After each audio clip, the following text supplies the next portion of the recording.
Could be quite one, this. Good evening. Welcome to the 12th Man Podcast live. Last one before Christmas. Hello. To listen to you on Facebook, YouTube.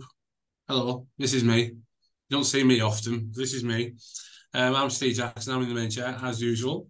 Everybody's deserted me. Apart from one. This is Steve Dixon. Evening, Diggo.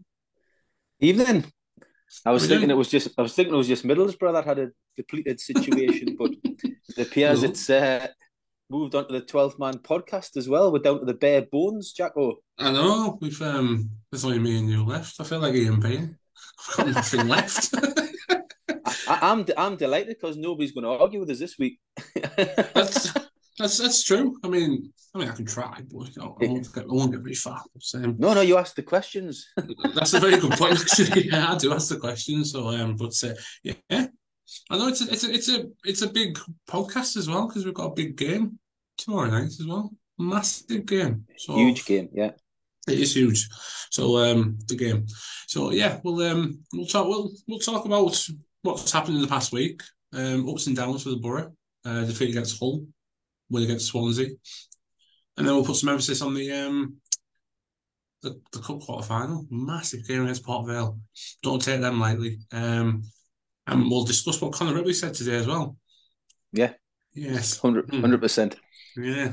I'll see you tomorrow, Conor. Don't worry.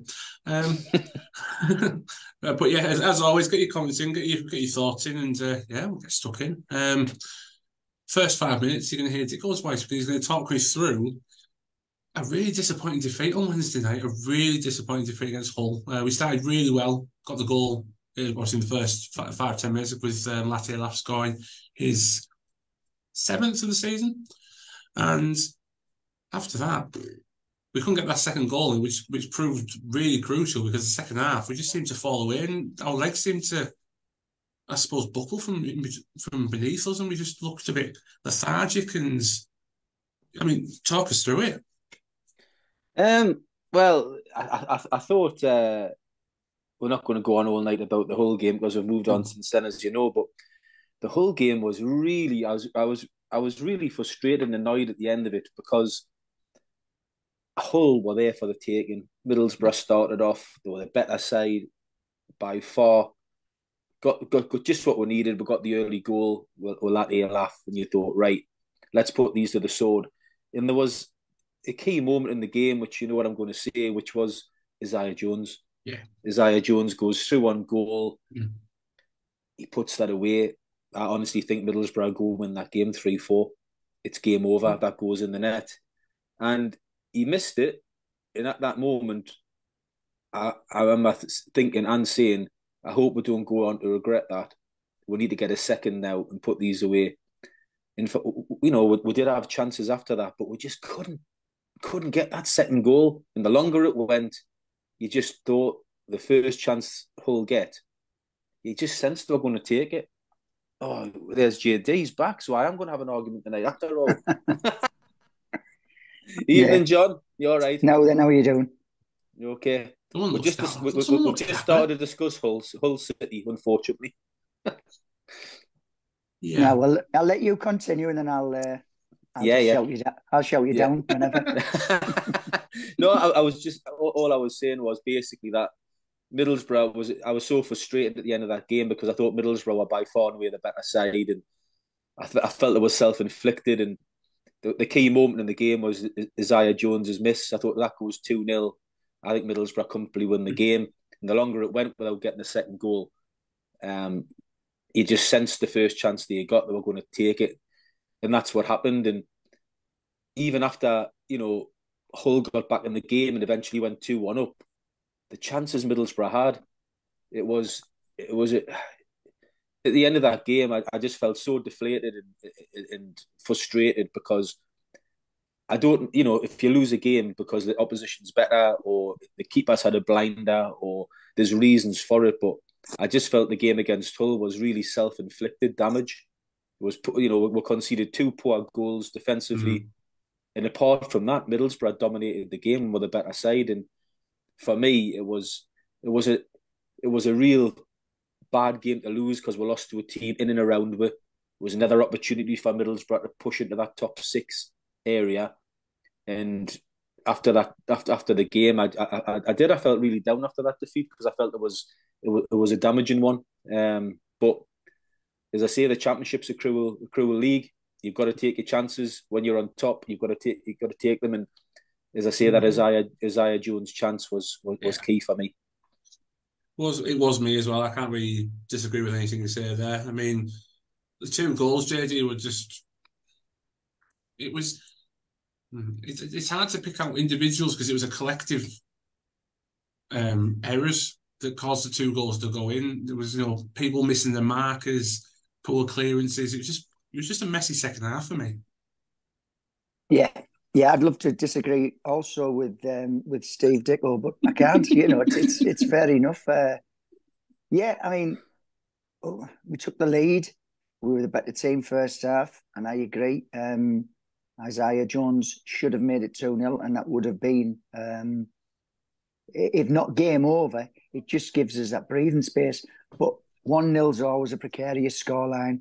And even though Hull didn't sort of have a great deal, I mean, did Dieng have anything to do at all? I mean, I can't remember him having anything of any impact in the game, like a block at feet or a save. I can't remember him doing a great deal, yet we lost the game 2-1. But yeah, the goals we conceded were appalling, really. I mean, how on earth the guy at the back post had so much time? Any one of us in the stand would have been able to put that away. And it's a tried and tested tactic, isn't it? Flick on from the front post, somebody at the back post. Yet we had nobody near him. That was disappointing. And then to concede with like 80 odd minutes gone. You look at the goal and Dykesdale got caught, but the cross that was put in, it was a poor cross. It didn't find any of their players until Barlaser miscontrolled it, and then it fell to a Hull player, knocked it back, goal. Totally avoidable. And like has been mentioned by you boys, it was so frustrating.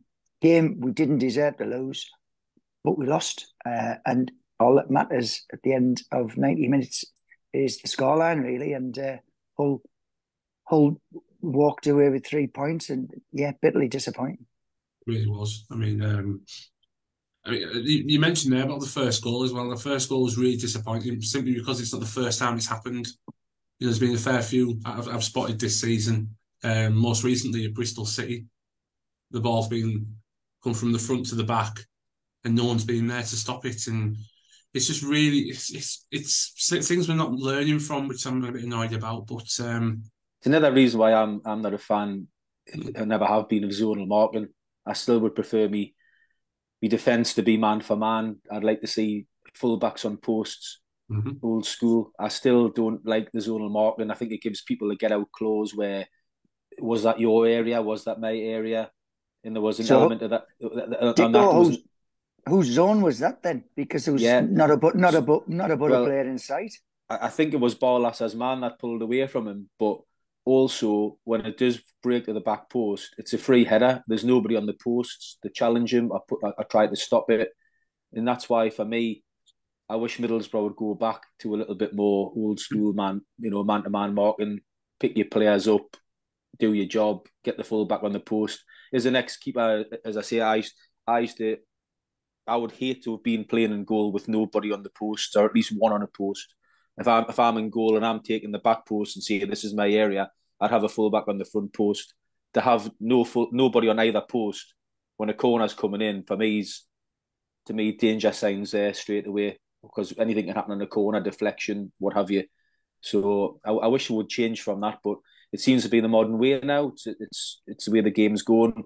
We could talk all night about modern football compared to what it used to be like, but for me, zonal marking, never been a fan.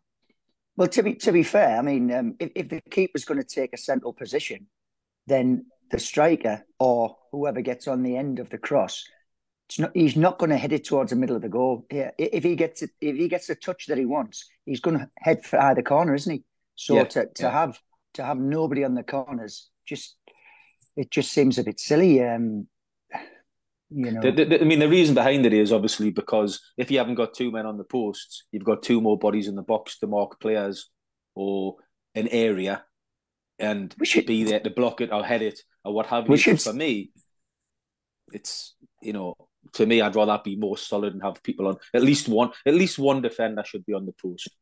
Well, we should still have enough back, shouldn't we? I mean, because we don't leave a man up now at corners. We don't leave a man up, so that means we've got 10 in the box.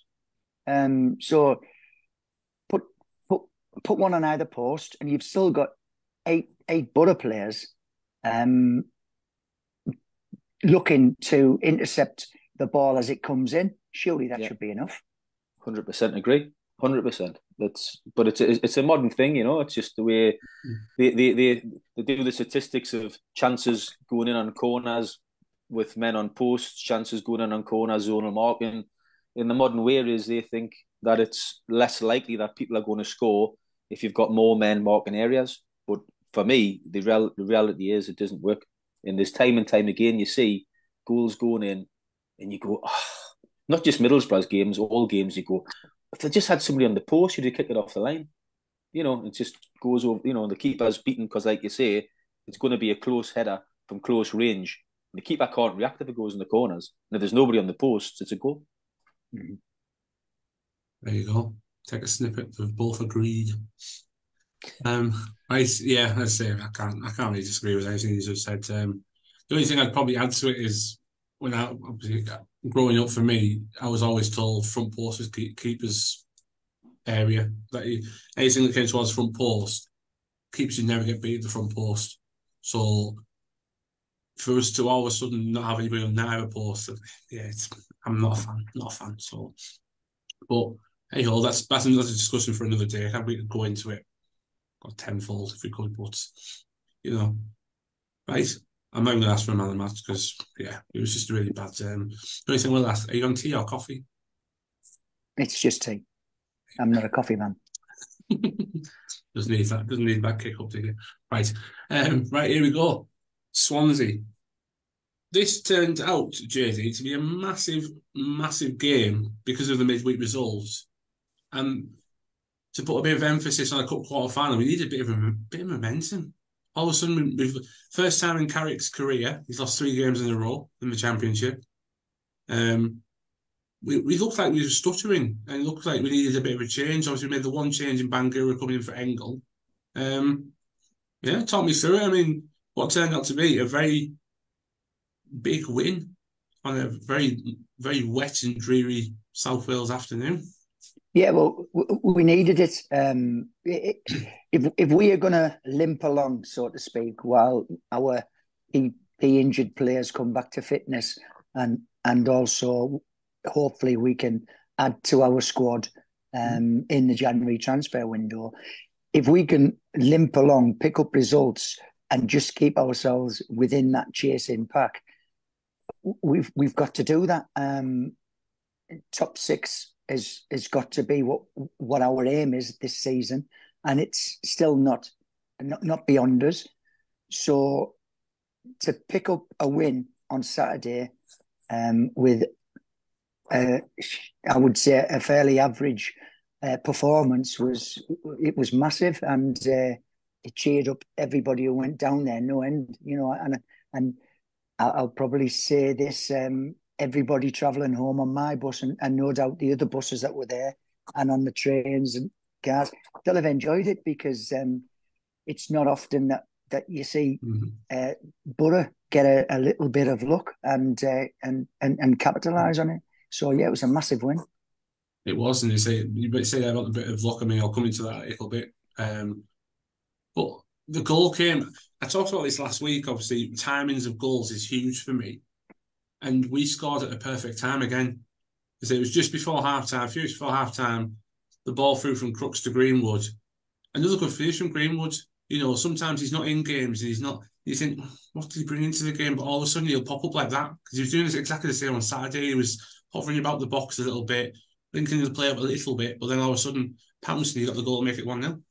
Yeah, the first touch made it because he had to stretch to get it under control, and that stretch, it could have knocked it too far away from him, or he couldn't have sort of had the right foot in to take the shot. But he done well to control the ball off Crooks, which was a very, very clever ball, and fired it into looking at, as he's looking at the goal, the bottom right corner. Totally, really undeserved, if I'm honest, in the first half. But who gives a toss? You just enjoy it, don't you? And you go in at half time and you think, well, we're normally a better team second half, so we can, we can push on now. But then we know how things went. We do. I mean, Diggle, I'll bring you one for the equaliser. The first person I looked at again, and I'm not picking him out, and it's not because Cuts isn't sat opposite me. Dale Fry had his arm up again. He wasn't playing to the whistle. He wasn't carrying on. He was just stood there with his arm up.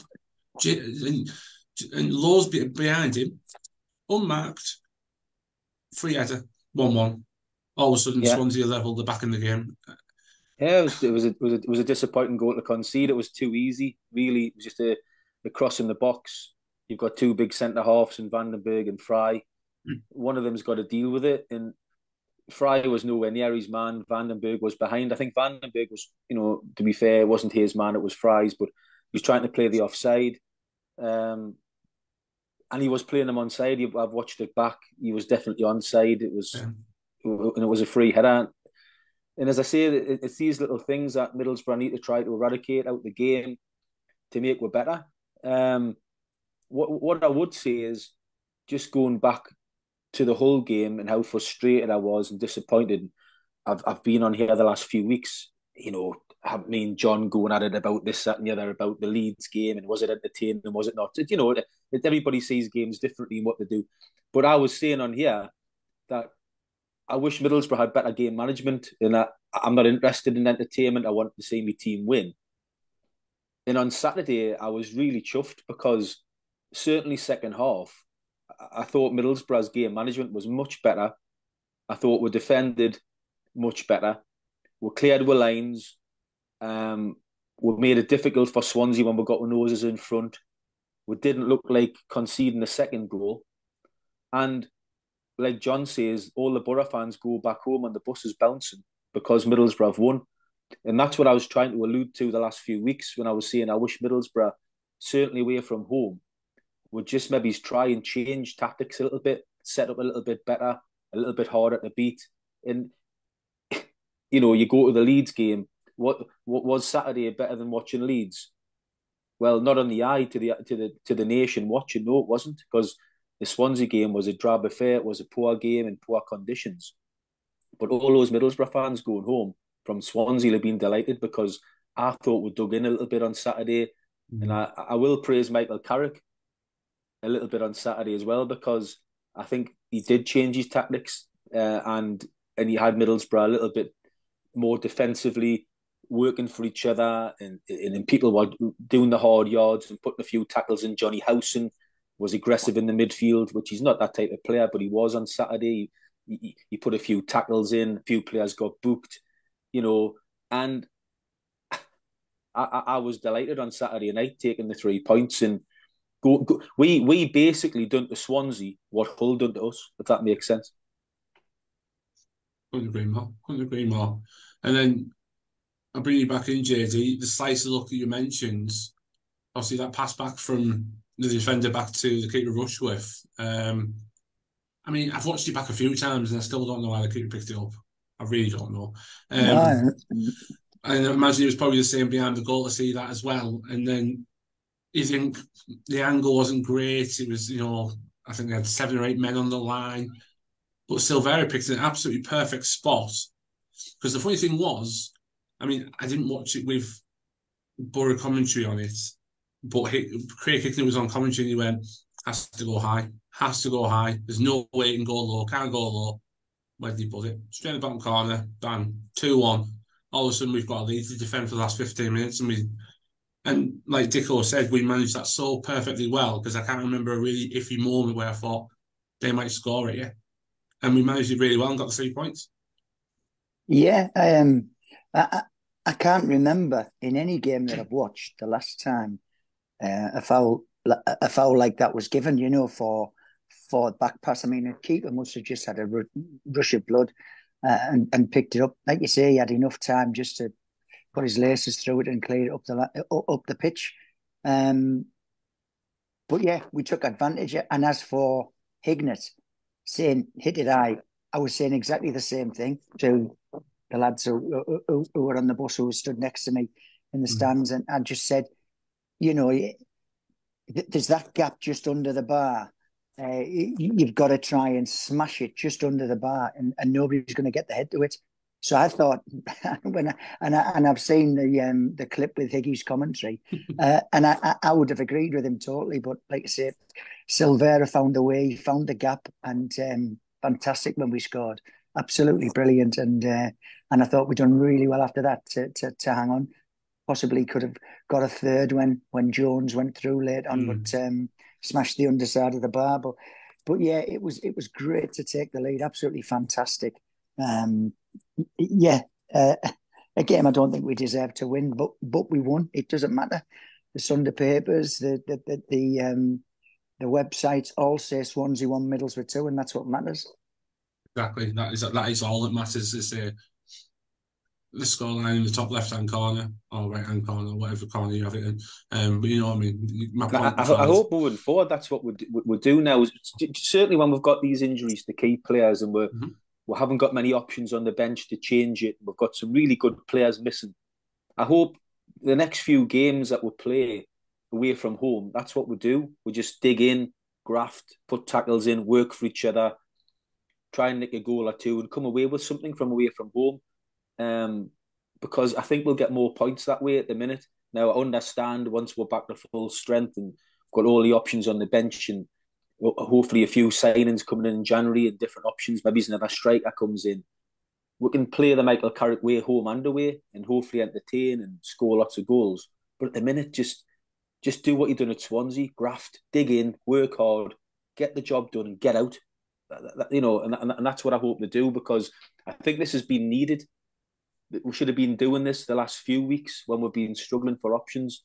And I think Michael Carrick's probably realised, we've been conceding 2 and 3 goals away from home every single game. And I think eventually he's had to concede, maybe for now, until we get with players back and signings in.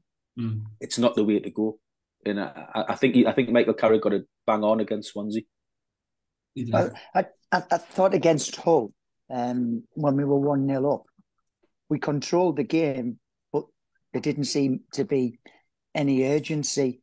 We seemed flat, lethargic. I thought we looked physically and mentally tired. There was very little creativity that helped us, to create chances. I just thought we looked out on our feet, to be honest. And I was fearful going down to Swansea, because obviously we're bare bones, aren't we? We know that. We've got so many players out. We're down to bare bones and we're relying on the same players virtually every week. And I know we can say it's only football, but do you know what? It's if you were just 1% it's not though, off, is it? Yeah, I know, but if you were just 1% off, whether it be with your concentration, with your, if you're mentally fatigued as well as physically fatigued, it makes a hell of a difference.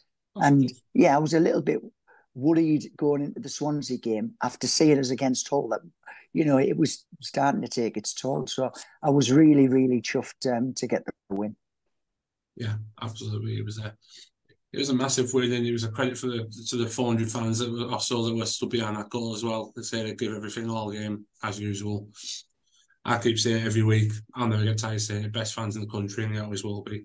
Was Boro a lot. So yeah, credit to the club, and massive 3 points, which kept us in touching distance of them playoff places again, because as I say, teams around us weren't massively dropping points as well. So it's key for us between now and January to stay within that fight. So it was a big 3 points. So I'll start with you, JD, man of the match for Saturday.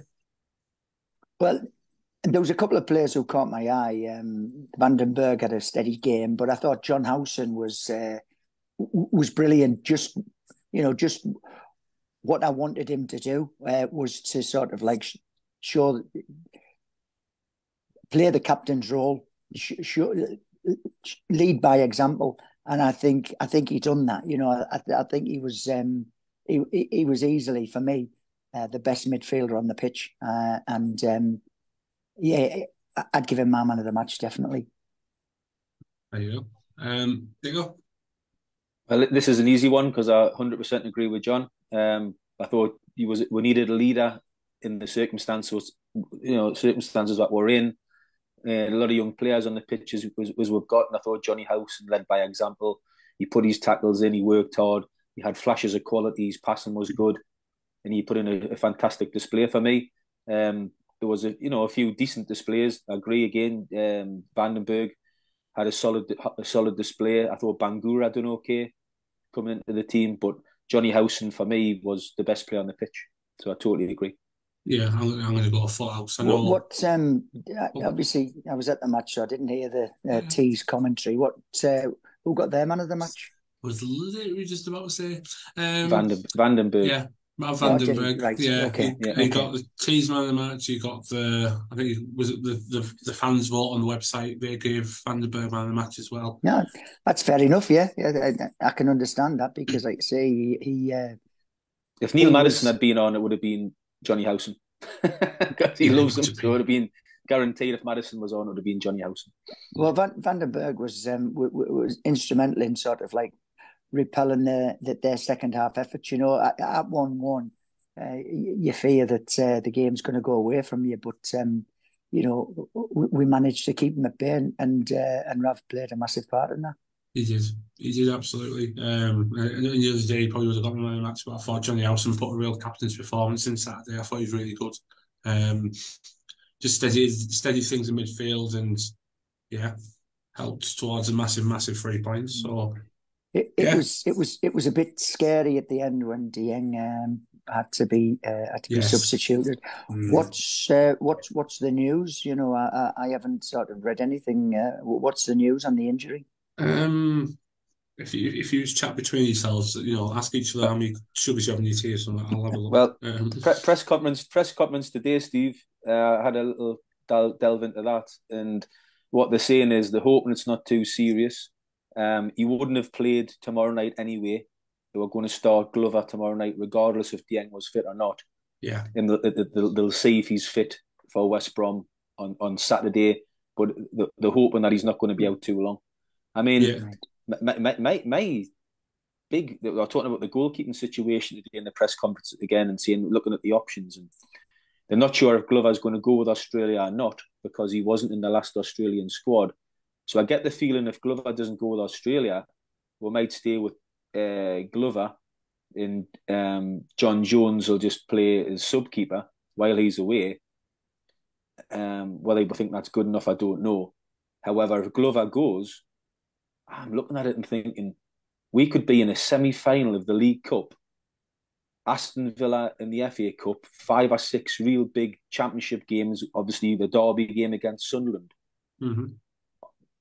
I'm not really liking going into those type of fixtures with John Jones, if I'm being brutally honest, if we've got any aspirations of getting that top 6, if I'm being honest. Now, I'm saying that a little bit unkindly because I haven't seen a lot of John Jones, but I just think that's such a important position for Middlesbrough, which we've got right this season with Dieng coming in after Stefan done well and Dieng's coming in done well.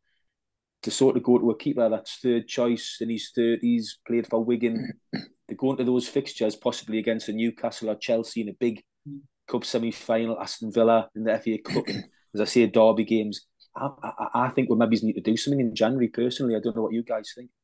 Well, yeah, I must admit, I haven't been Glover's biggest fan. I haven't seen John Jones, but I haven't been Glover's biggest fan in the games that I've seen him.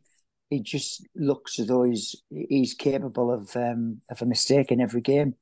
And you're right in what you say. It's a key position. Seasons where we've done well, we've had a very, very solid number one.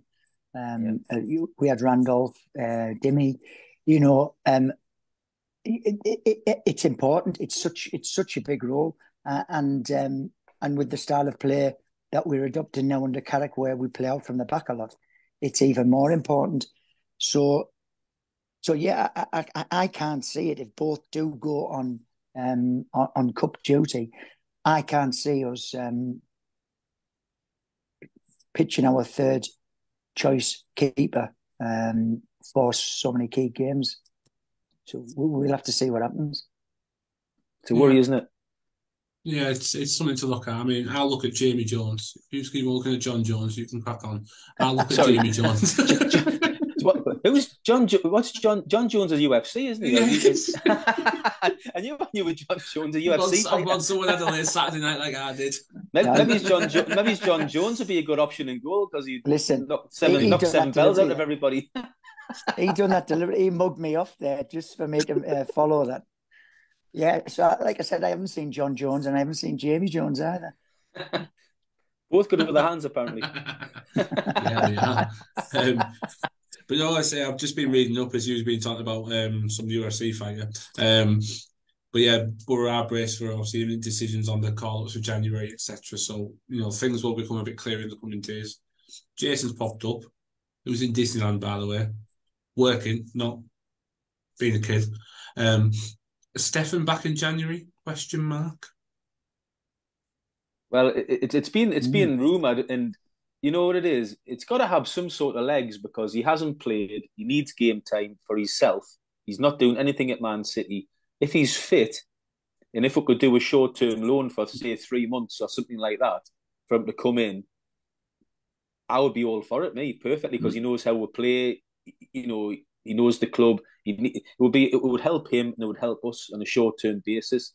Now, his wages would obviously be a huge problem. But I think that there would be a deal to be done there, and I can't believe Middlesbrough wouldn't be looking at that option because it seems to be like an obvious option. But yeah. I don't know. I would be all over it personally, but I don't know how fit Stefan is and things like that. What he's doing at Man City, is he playing for their reserves? Is he? I don't know, but I would be amazed if Middlesbrough haven't looked at that option. Yeah, I'd agree with that. Who's that? John Stefan. Dear me. The question would be, if he does stay for the rest of the season, Stefan, and Dieng comes back from Africa, who'd you go for, Dieng or Stefan? Well, you go with Dieng. He's our goalkeeper who's going to be there the next 2 or 3 years. Hopefully, Dieng's done well. But if Stefan comes in and has a fantastic run of games, well, as John Cutler, when he's on here, always says, that the shirt's up for grabs, isn't it? And it's a nice problem to have. Put it this way, I'd rather have a problem of who we're going to pick between Stefan and Dieng than have a third or fourth choice goalkeeper to worry about. Exactly. I mean, whichever keeper comes in, if he's playing his part in helping us win games, then it's going to be a very difficult choice when Dieng comes back. Whether that keeper that comes in, whether it be Jamie Jones who gets promoted to the first team, or whether it's a lone keeper, whoever it is, if they're earning the right to hold on to their shirt, then they should get the chance to do that. And we just know then that we've got a fantastic understudy in Dieng. Absolutely. It's keep looking to my right and he's not there. So there's no point in looking. Just keep focusing on YouTube. But yeah, you're absolutely right. It's something to look at for the next couple of weeks. I mean, we'll talk about that, I guess, towards January. Let's get Christmas and that out of the way first. So, right, Port Vale. Before I move on, Cole Socket says up the Boro. Whether he's related to Plug Socket, I don't know. I'm like joking, kid. Ramsey back in. Oh, hang on, what? Yeah, I'm ignoring him now. He's done it. Yeah, I'm sticking with plug socket. Right, Port Vale. For me, this is a big opportunity. This one, big opportunity, but not one we can take for granted. Because for me, John Don, this reminds me. I said this. I think I said this is a week. This has got the potential of Newport County about it. What do you think? Yeah, I mean, it's a game that they've got nothing to lose really. It's going to be a full house. They're going to have tremendous support backing them, and they're not going to stand off us. They're not going to let us play. They're going to give us a really, really tough physical game. Mm-hmm. And I know that they're playing in a level below us, but if they raise their game and we get knocked out of our stride, anything can happen. So yeah, it's potentially a very, very difficult game. But we should have enough, even with all the players that we've got missing, we should have enough quality to get through if we keep our shape, keep our nerve, and have the key players performing well. We should have enough to get through. But it's going to be a tough game, and it will be very, very difficult. It's going to be a heavy pitch. There's rain forecast tomorrow. It'll be a heavy pitch, a little bit of a leveler, noisy atmosphere behind both teams. So yeah, so it's one I'm really looking forward to, because obviously we've got a good chance to progress, but it's not going to be an easy game. I don't think it is. No, it's definitely not going to be an easy game. I'm looking forward to it as well. Say a full capacity crowd within Vale Park tomorrow. Say over 3,000 following the Boro down. Yeah, I'm looking forward to going down. Haven't played him since 1998 at Vale Park. Do you remember the score? I do. I was there Friday. We took the lead early on, and then Schwarzer kept us in the game. And like it backs up what I said earlier. When you've got a good keeper, it helps. It helps the team. You know, Schwarzer absolutely saved us. That was a promotion year, wasn't it? And Schwarzer saved us that game, because was it not his debut or one of his first games for when he come in? No, I don't think it was. I don't think it was his debut. But no, he come 97. Sorry, yeah, it was a promotion season. The year after. He was outstanding that game. He was, yeah. He was absolutely outstanding, and that was another game where you know, we come away with a win, and it kept us towards the top of the table, and yeah. It's going to be another tough game. I think they'll throw everything at us. We just have to make sure that if we can cut out our silly mistakes, show our quality, keep our heads, and hopefully we can progress, because a two-legged semi-final would be brilliant for the Boro, brilliant for the town. I'm sure Schwarzer made a late save in that game, a really late save to win the game. He gave it the big cigars when he saved it. I remember it on Sky, and he'd give it when he saved the ball right late on to his right. That's what I remember it for. But yeah, it's a long time ago since we played them down there. Yeah, 25 years. 25 years since we've been at Vale Park. It's got vibes for me of, you know, when we played Burton Albion in the last time in the quarter-final at home. Nigel Clough's Burton Albion. And we got done by them, didn't we? Mm-hmm. We missed loads of chances in that game, and we ended up getting knocked out. And we've got, obviously, you know, going to change the goalkeeper tomorrow night, obviously, and Greenwood's cup tied, who scored 4 on Saturday.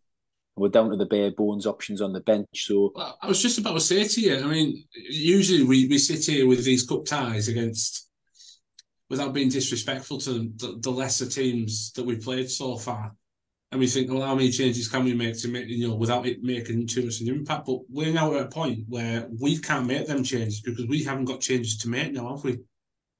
I don't think so. And I seen Craig Johns in the Gazette tonight naming the team he would pick, and he's saying, I would rest Dale. I know he hasn't been on top form. I would rest Dale Fry and bring Matt Clark in. And I totally disagree. I think if you think Dale Fry's your starting centre back, he starts. It's a huge game for the football club.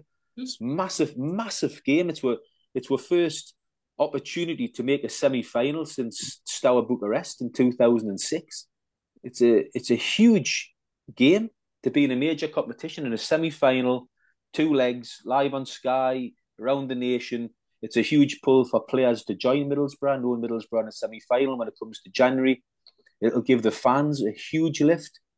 And I was thinking this is a massive week for the football club, because if you look at Middlesbrough's season so far, and for me, it comes down to these 2 games coming up, because if Middlesbrough were able to get past Port Vale in the Cup and then go on and beat West Bromwich Albion on Saturday and be in the top half of the Championship, possibly 3 points behind the playoff chasing teams, and in the semi-final of the League Cup, I think all Middlesbrough fans would go into Christmas being in a good place and quite optimistic of what we can achieve this season.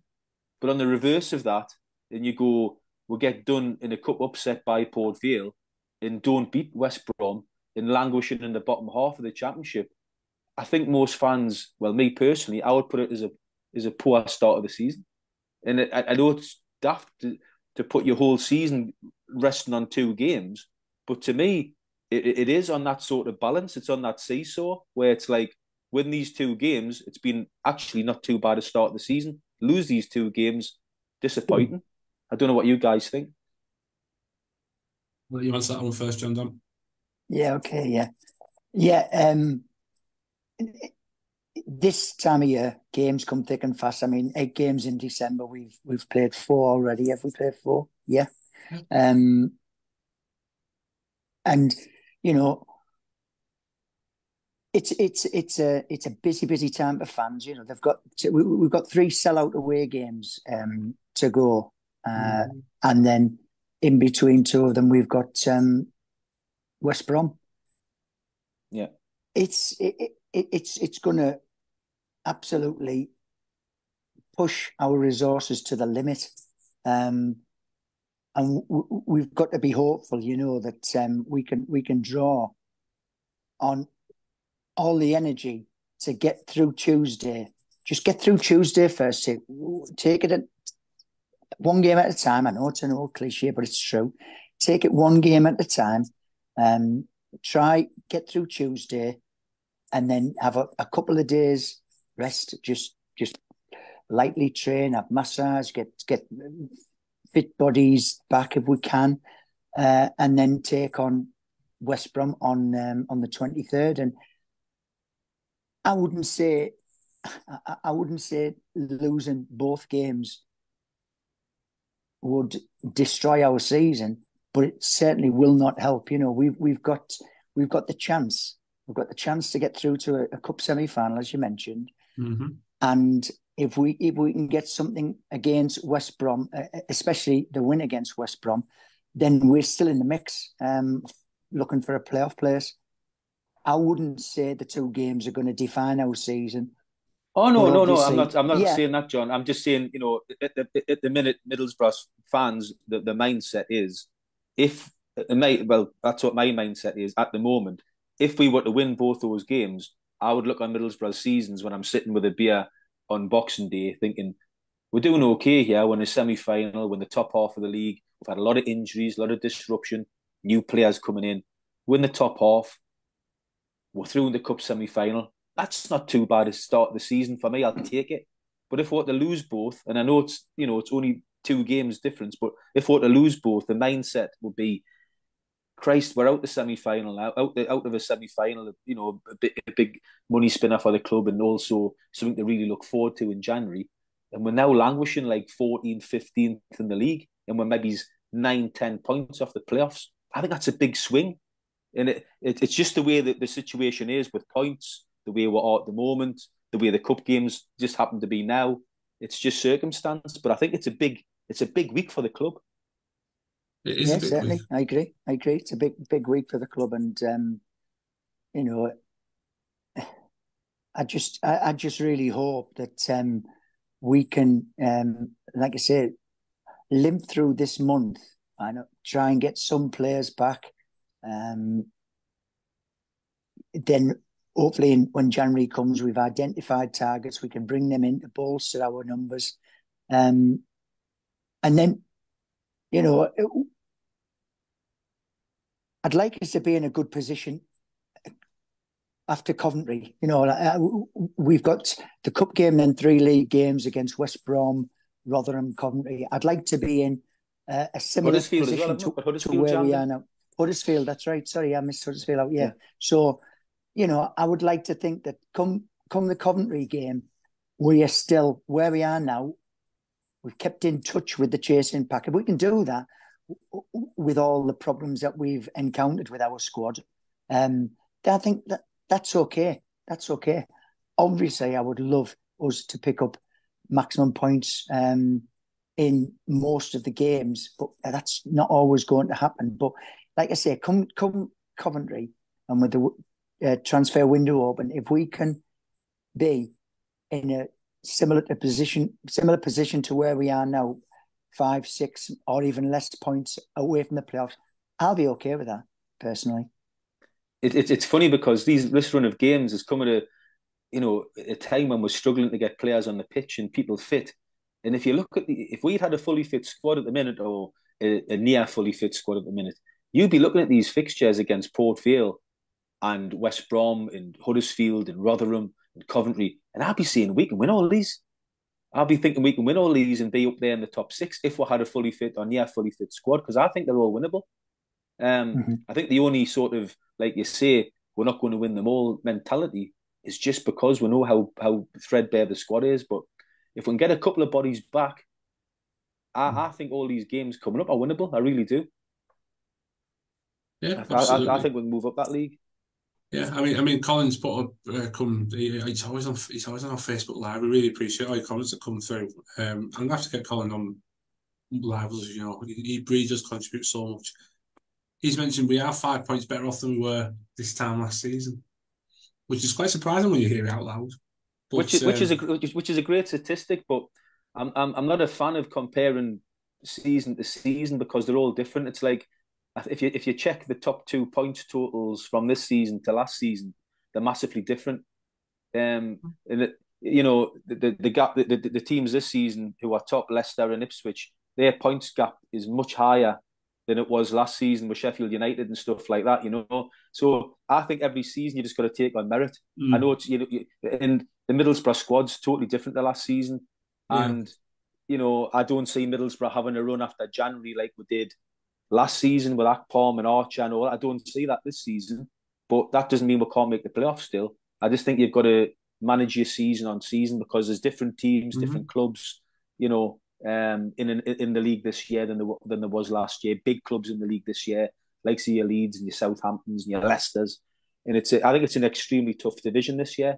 And if Middlesbrough can make the playoffs this year, after all the trials and tribulations and injuries and situations we've had, I think the coach Steve McLaren would be absolutely magnificent. I really do. So let's see what January brings. But I think it's a crucial time now just to stay, like John was saying, in the mix. Let's stay in touch and distance and see what happens.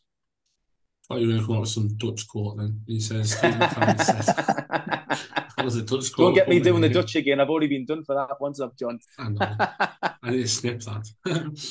But before I ask you your predictions, obviously, there is one main opposition tomorrow.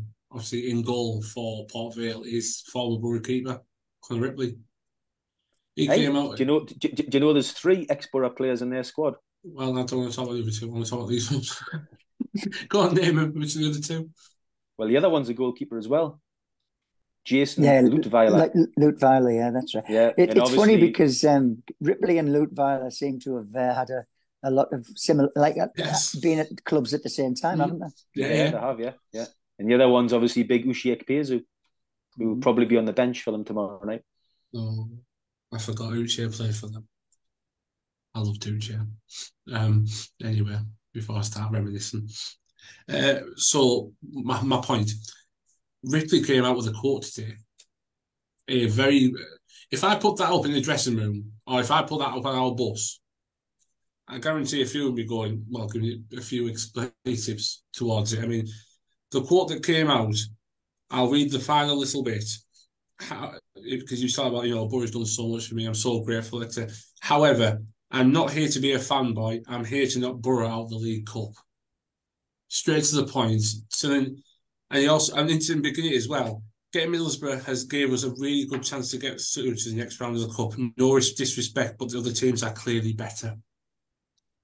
Well, they're all Premier League teams, so he's only stating the obvious facts there, isn't he? And it's only what you would expect him to say. I'm not too sure on that. Yeah, fair enough. I think it's ill-advised, badly timed by him.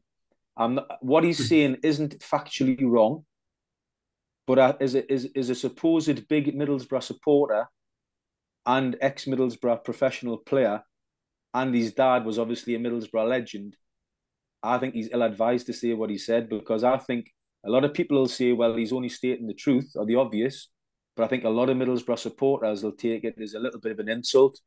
And I think it would have been better to shut his mouth and just talk about Port Vale and say he loved his time at Middlesbrough, and Middlesbrough give him the ladder to go and build a professional career and make lots of money. And he can't wait to play against Middlesbrough because the team he supports, his boyhood club, and that's all he needed to say. I think he's just overstepped the line with a few quotes there, and I hope Middlesbrough use that as fuel and say, just give him a little wink when you put the second past in there. You know what I mean? Yeah. Give him a little wink on the way off at half time when you're 2-0 up and you put one through his legs. Because I just think he's ill-advised. He's a Port Vale player. He's gonna sort of like big up the game. He's gonna look to get the fans on side. So yeah, it's par for the course, really. I thought he was bound to say that. Yeah. Sorry, I'm just trying to make it look like I'm not showing a move on camera. So sorry. I'm just trying, but yeah, it's I know. What you just honestly, I was readjusting myself for a good minute there, and I thought, well, someone's bound to have seen me, right? Because I'm bang in the middle of the camera. So. What were you readjusting? I was trying to make it look like so I didn't have much of a move showing, My bad. Can you tell I'm by myself in here? Like, it's not what's amusing me. The ghost of Cutler is there in spirit. I know. He has sent his predictions in, so we'll go into them in a minute. But actually, I'll go into it now. Otherwise, I'll just start readjusting again. I don't want to do that. So Cuts has gone for Latte Laugh 3-1 Boro tomorrow. See why he's gone with that. I've gone Rodgers 3-1 tomorrow. Dicko, I'll start with you. Prediction for tomorrow night. I was thinking 3-1 as well, but it seems a bit silly to all be the same, doesn't it? If it's a different story, it's definitely not silly. We've got to try and win some sort of money. We've been really woeful so far. I'll go 3-2 Middlesbrough. Sammy Silvera to score. Yeah. He'll win with a Bernie Slaven derby. I say something right. If this finishes 3-1 in Silvera, I'm going to come and find you. I'm up your way quite often now. I'll come find you. That would be my luck. The way my betting skills are, that would be I'd be absolutely bang on. I know. JD. 2-1 Matt Crooks. Expecting Crooks to start tomorrow? Well, yeah. I hope we don't make too many changes. I know we haven't got the availability of players to make wholesale, but yeah, why not? Get the game won. Yeah. I mean, I fancy Rodgers to play in behind Latte Laugh tomorrow with Jones and maybe Silvera from the wings. That's my fall for tomorrow. But I was watching a little bit of their last game with my daughter today because I'm a football anorak to see what they're like. And they beat Wigan 3-2 and they seem to be really poor at the back, but they had a little bit down the right-hand side, created a few chances down the right. That's where they seem to play. They've got a bit of pace down the right. Well, that's not a hat-trick, didn't he? your lad scored a hat-trick from midfield. He's only scored 4 goals all season, and he scored 3 on Saturday. So the stats and the stats, if you know what I mean. But I don't think we've got a great deal to fear. Oh, that's getting clipped. Famous last words. Yeah. But as I say, I was just talking about what team would play, and I was thinking the same as you, Steve. They seem to struggle with pace, and I was saying to Sophie, maybe he's, put Rodgers in the hole for a bit more pace. But then I remember that Greenwood was cup tied, and I think with Greenwood being cup tied, I would still go with Crooks, and maybe he's bring Silvera on one side, leave Crooks and Jones, or Rodgers on one side and Jones and Crooks in the middle. Because what you've got to remember is, as the game goes on, if we're not winning, we haven't got many options on the bench. And I think we need to keep Silvera or Rodgers, at least one of them on the bench, to give us something different to bring on if the game isn't going the way we would like it. So it's a shame, because I think Greenwood is going to be a bit of a miss tomorrow night for that reason alone. I mean, there was one. Sorry, go on, Jesse. Yeah, I was just going to say, I just think the Crooks and Jones partnership is and Dijksteel. Yeah, and Dijksteel.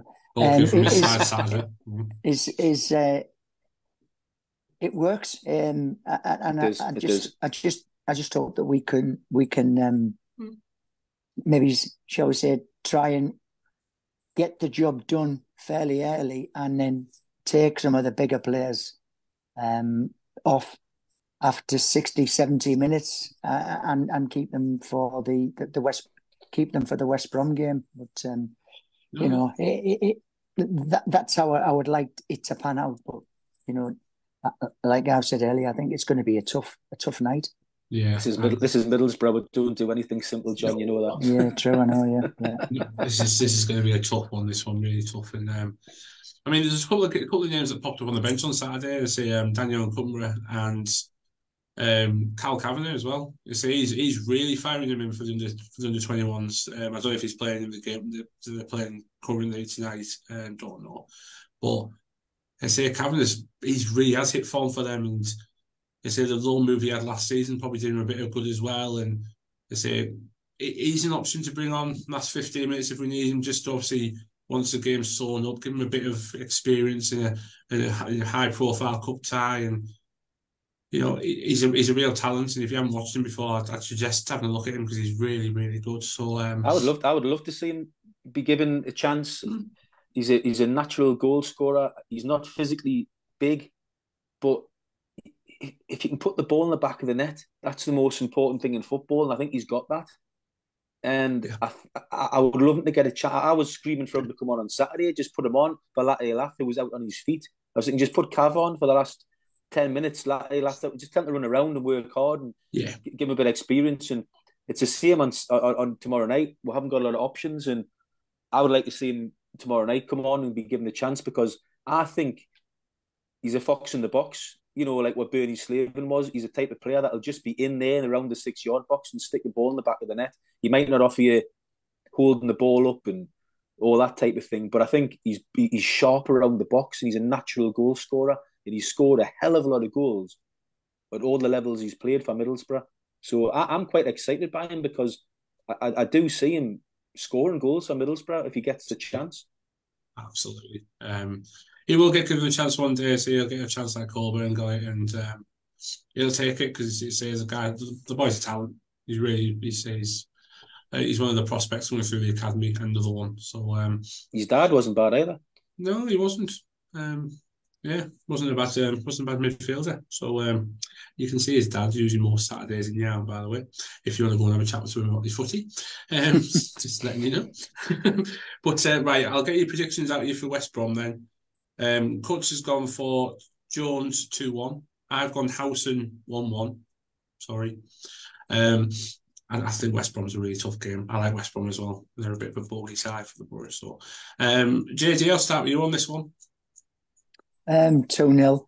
That. Cool. Nice and easy. We're going to keep a clean sheet. Bloody hell. That'll be a first for a long, long time. It will be. I know. First for a few games. So was it Sunderland? Was it Sunderland the last one? No, Preston. Was Preston, Preston, yeah, yeah, yeah, that's right, yeah. Preston, yeah. Sorry, same scoreline, yeah. Yeah, it was. What was the scoreline that day? 4. Yes, I forgot. Diggo, I'll come to you.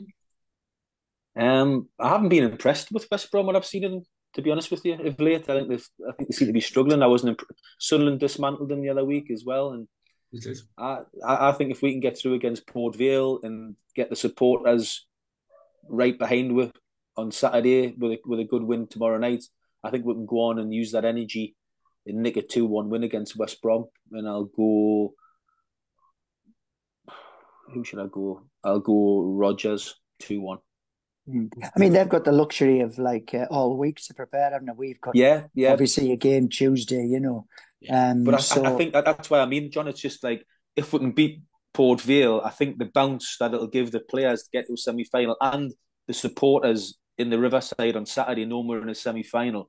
I think the fans will try and that extra little bit atmosphere to spur the lads on. That's why it's really important. I think, like I said earlier, it can go one or two ways on the scales, and I'm praying. I think they'll go hand in hand. I think if we beat Port Vale, we'll do okay against West Brom. Yeah. Well, we're guaranteed a bumper crowd against West Brom anyway. But yeah, it would be exactly. Nice, yeah. It would be nice to go into it knowing that we're Carabao Cup semi-finalists. Yeah. It would Definitely. be really nice. I'm really excited about tomorrow night. I think it's a massive game. If you're a Middlesbrough supporter and you're not excited about tomorrow night, wow, because it's a big game. It's a massive game. This is the games you live for as a football fan. These ones, these are what you turn up for. So, yeah. On that note, I think that's just about it. Job done for the week. Our last one before Christmas. So, boys, have a good one. I'll see you Saturday. Yeah, John, I'll see you tomorrow. Sorry, go on. Yeah. What were you saying? I was just going to say Merry Christmas to everybody and the listeners, and thanks for tuning in and doing what you do either on Facebook Live or YouTube or. I might as well just press stop now. Yeah, no, that's my bit. But no, Jacko, once he gets going, it's difficult to shut him up. I know. You've got the mute button there. Sometimes I wish I was. That's sometimes a very I wish good I wasn't point. a Geordie. They're all the same. I can categorically say you're not all the same. I'll say that. But yeah. Yes, Jacko's one of us. Jacko's one of us. I am not. I am not one of you. I'm not. Right. I'm a smug and proud. Yes. Anyway, John, I'll see you tomorrow. Yeah, sure. Very much looking forward to the trip to. Are they in Staffordshire? Yes. Right with that? Yeah. Yes. Yeah, it is, yeah. Well, I'm not driving, so I don't care. So, there you go. Looking forward to the trip. Should be a good one. And yes, thank you so much. As Dicko has absolutely stole my thunder. Thank you for listening, liking, subscribing, commenting, getting in touch. And yeah, Merry Christmas.